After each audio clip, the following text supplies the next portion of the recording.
just won. This 10th win tells a story just as well. We know, looking at this truck, that this isn't easy. How do you make it appear so? No, it was not easy today. I think this is probably the toughest one of the year so far. So just shows the resilience of this Tracon team. They fixed it up so good for me after that incident in the first lap, just kind of out of our control. And I thought we were done, honestly. The red button was fully filled if I hit the wall over there. So kind of out of breath just from screaming after that one. That was awesome. But man, it shows resilience. Record-breaking 10 wins. That's just a phenomenal accomplishment. I couldn't do it without these guys. So big crew at Tracon, everyone back in the shop, Toyota, Mobile One, and Safe Flight. Just an awesome day.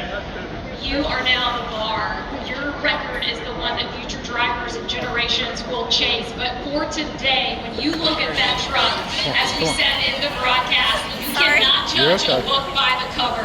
What story does this one tell?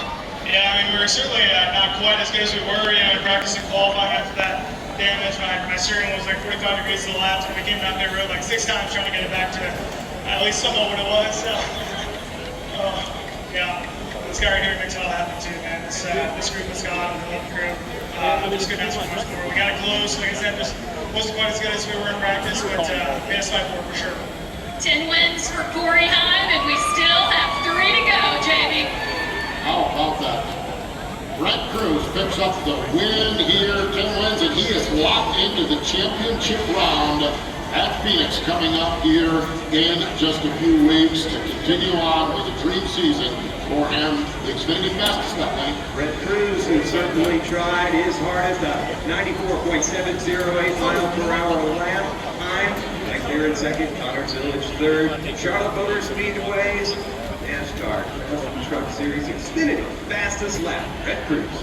Mentioned Brett Cruz finished in the second spot, finishing third spot is Gio Ruggiero, and here is the interview from the NASCAR Racing Network.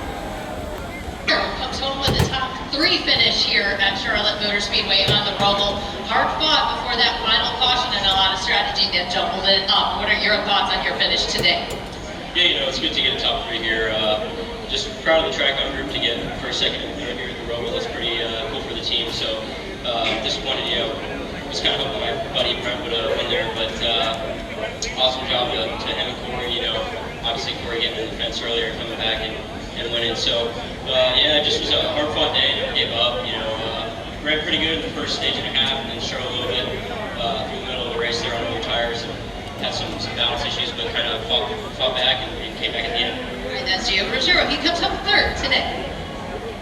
Man, great run for Gio Ruggiero. I mean, look, his day started out. Well, damn, okay.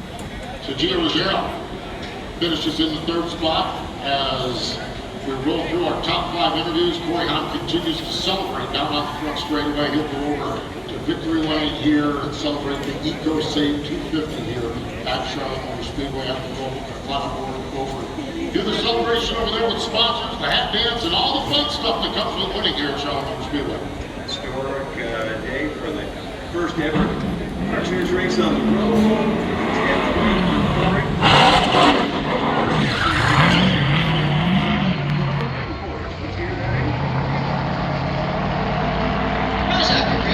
Just having some words with Kevin Mannion, comes home 4th today.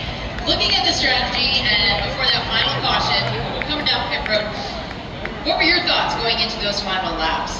Yeah, when I don't know, I just felt that we were in a decent spot to get a good finish or manufacture a good finish with getting tires and